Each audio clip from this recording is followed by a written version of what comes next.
तो कंटाली ब्राह्मणे हुआ।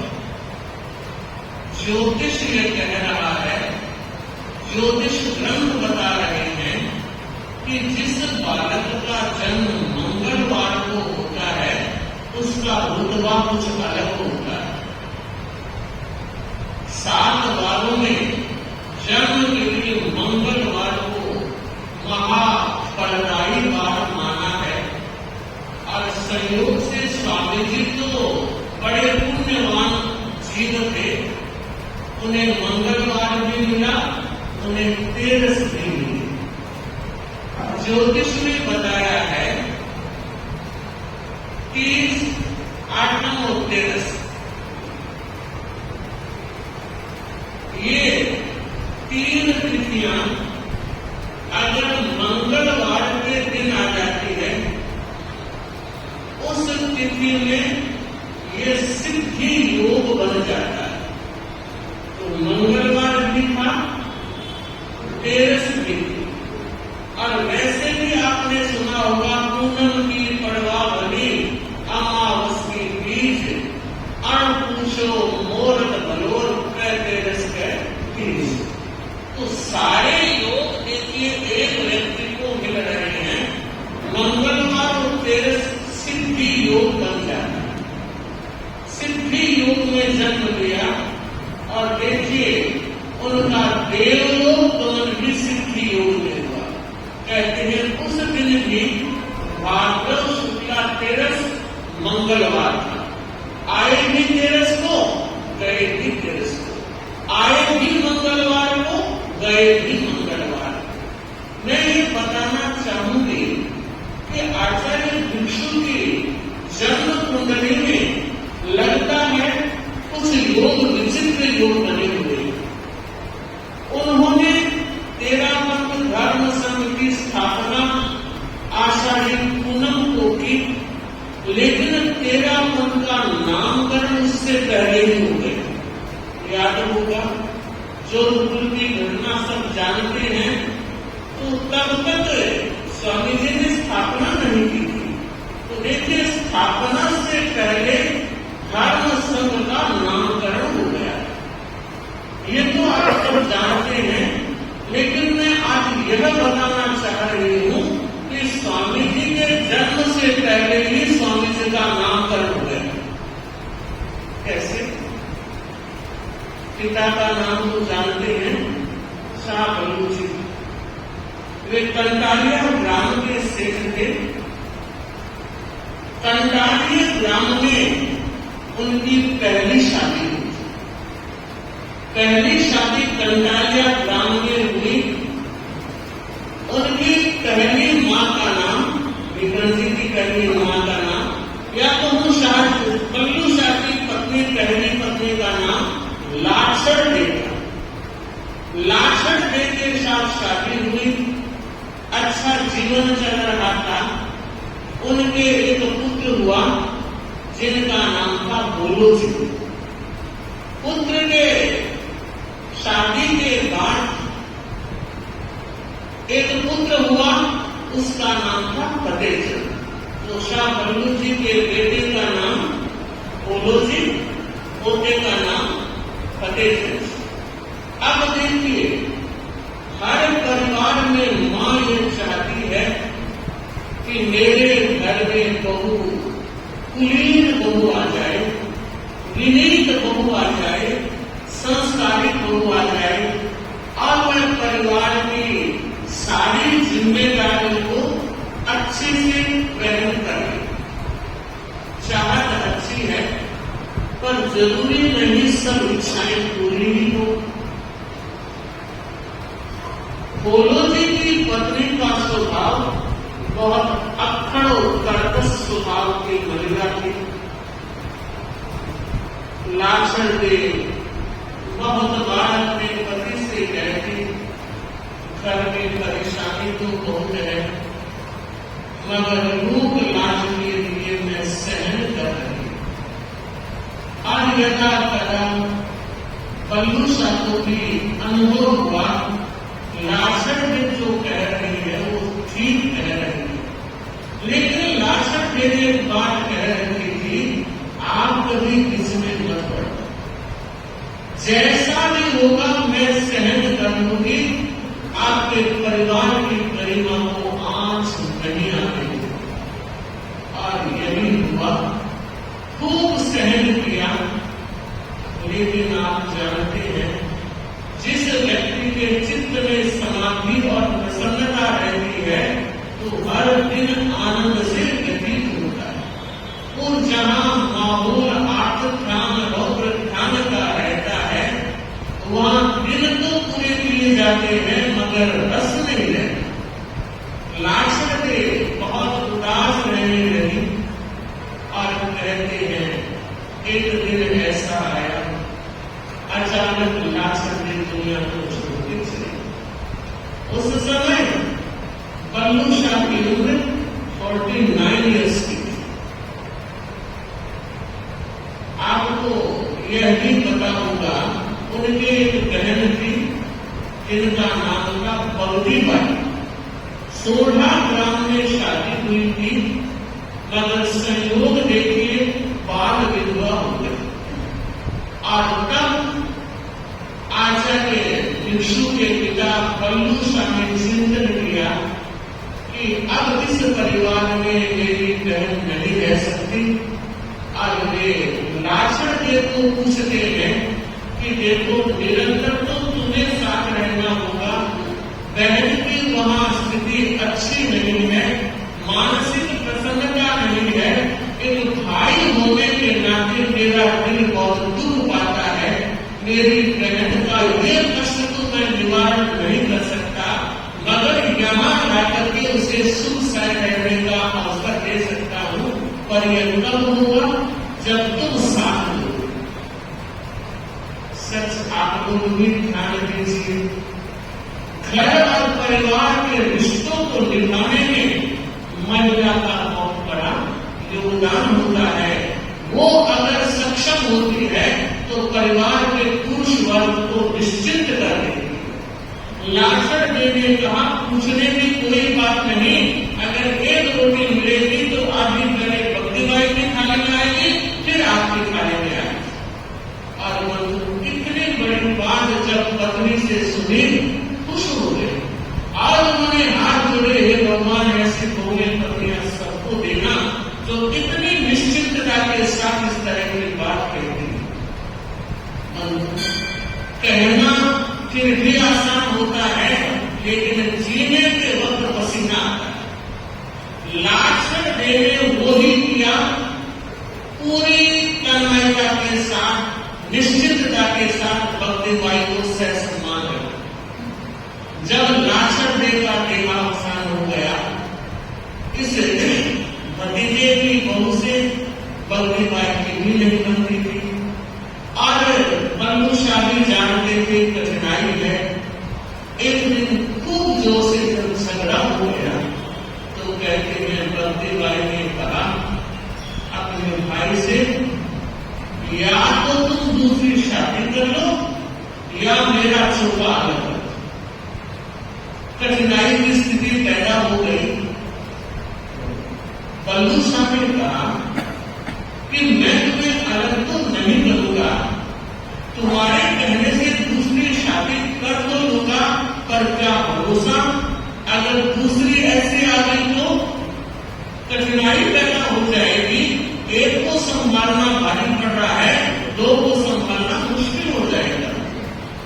बल्दी बाई ने कहा, यह जवाबदारी मेरी, मैं अच्छी शादी लड़की देख कर लाऊंगी और यह खतरा पैदा नहीं होगा।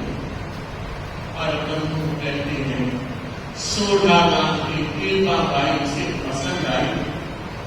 टीका बाई के साथ जब शादी हुई, टीका बाई 16 साल की थी और पति 49 साल। लोगों ने बात चली कि घर के आंगन को तो खेले, घर के आंगन को तो खेले, देखो दादो रुई डाली गायो, घर के आंगन को तो खेले, देखो दादो रुई डाली गायो। लोगों का काम भी है, खाना खुद का खाते हैं, बात पढ़ाई करते हैं।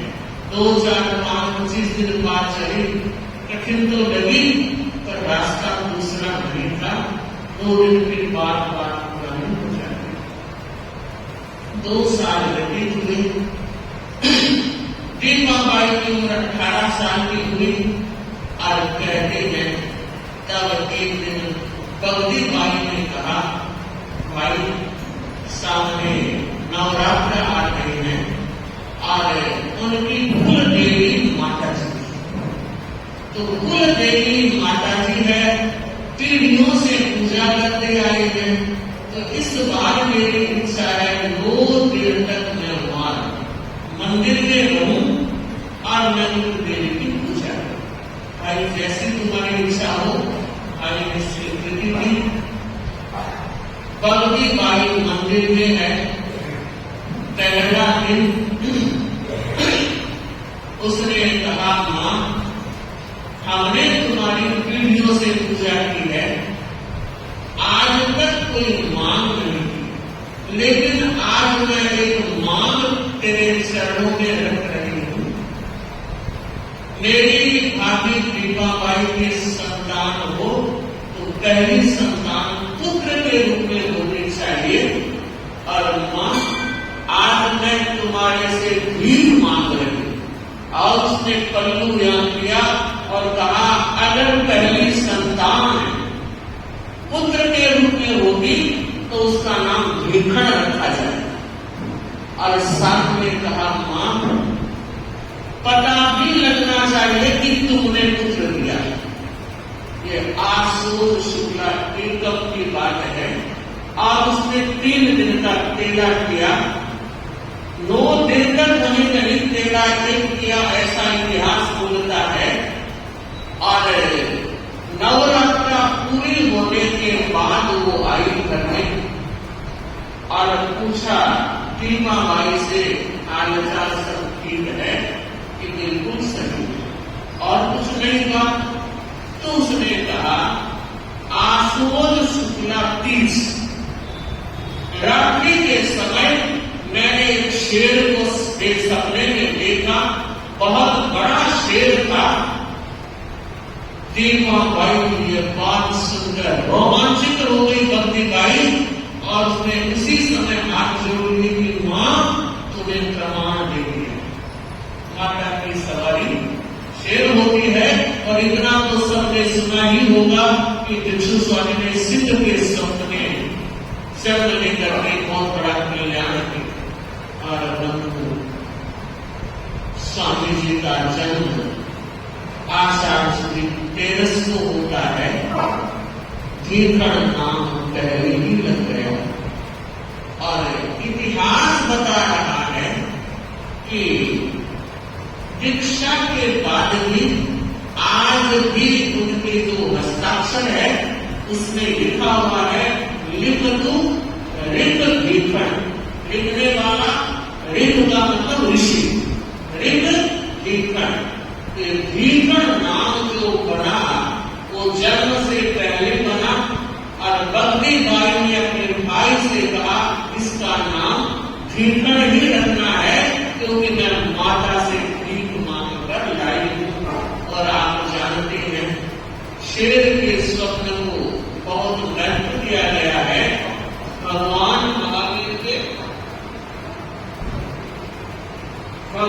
महावीर के 14 स्वप्न जैन परंपरा में 2 मान्यताएं हैं।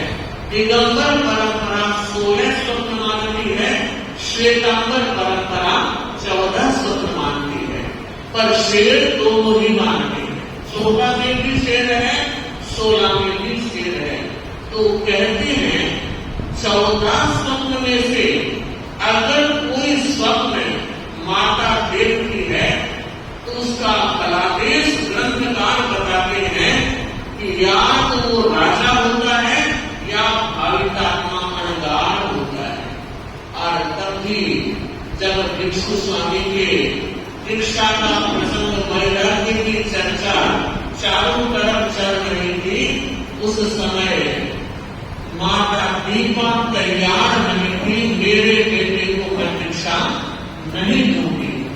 और कहते हैं तब रघुनाथ जी स्वामी स्वयं दीपाबाई के घर आते हैं और आप जानते हैं एक आचार्य का घर में पदार्पण होना, इससे बड़ी सौभाग्य की और क्या बात हो सकती है।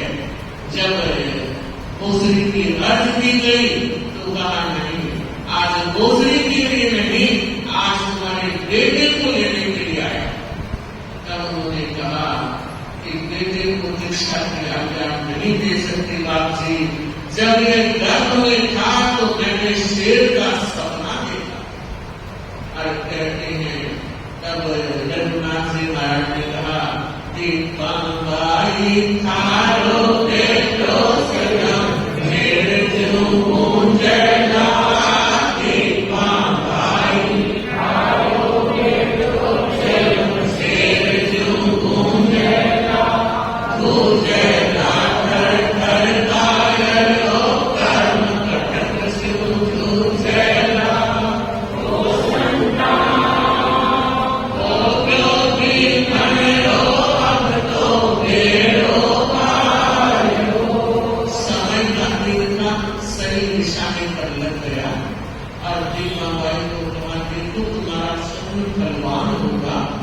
कभी इतना बड़ा स्वप्न खाली नहीं जाता। तुम्हारा बेटा अगर राजा बनेगा तो एक ही राज्य में उसका राज चलेगा, लेकिन अगर संत बन गया, भाविका महानगाम बन गया, इससे बड़ा राजपद और राजयोग क्या हो सकता है। तो उन्होंने आशीर्वाद दे दिया था कि तेरा बेटा शेर की तरह पूजेगा और कर्म कटक, कटक का अर्थ युद्ध भूमि, कर्म शब्दों से लोहा लेगा और काय वो उसके सामने थर थर कांपते रहेंगे। जब ये विश्लेषण आचार्य रघुनाथ जी से सुना, तब मां का मानस बदला और उसने कहा, अगर ऐसी बात आप कह रहे हैं तो हर मां अपने संतान का कल्याण चाहती है। तेजस्वी जीवन अगर जिए तो उससे बड़ा लाभ क्या हो सकता है। और तब स्वामी जी को आज्ञा मिलती है और ये दीक्षा आचार्य रघुनाथ जी से लेते हैं। तो मैं ये बताना चाह रही हूँ कि सच में हम बहुत सौभाग्यशाली हैं कि हमें आचार्य दीक्षु गुरु के रूप में मिले। श्रीचंद जी रामपुरिया एक बार नेपाल गए थे और वहां वे किसी ज्योतिषी से मिले। वो गणित का बहुत जानकार था। वे अपने कुछ विचार विमर्श के लिए आए थे। उस ज्योतिषी ने पूछा, नेपाली ज्योतिषी ने पूछा कि सेठ जी कहो आपका इष्ट कौन है। तो उन्होंने कहा, हमारा मेरा इष्ट विभूषण। विभूषण उनका कोई दूसरा नाम कि आचार्य संत नीलकंठ जी। उस नेपाली ज्योतिषी ने कहा, विभूषण में 2 अक्षर है, 4 वर्ण 5 व्यंजन। आचार्य संत नीलकंठ जी में भी 2 अक्षर है। तो जिस जीवात्मा के नाम में 2 अक्षर होते हैं उसका रुतबा कुछ अलग होता है। और इस कलिकाल में उसका नाम मंत्र के रूप में अगर जपा जाता है तो बहुत जल्दी सिद्ध होता है। ये उसके शब्द थे और आप उनको साक्षात अनुभव करते हैं कि स्वामी जी का नाम हर समय हर समस्या का समाधान देने वाला है। तो आज हमें जब भी प्रारंभ करना है, विभूषण का जब प्रारंभ होगा, लोग 21 मालाएं 60 दिन तक गिरती है। जिन भाई बहनों ने नाम लिखाया है वो तो जाप करेंगे ही, जिन्होंने अब तक नाम नहीं लिखाया है वो भी आज नाम लिखाए।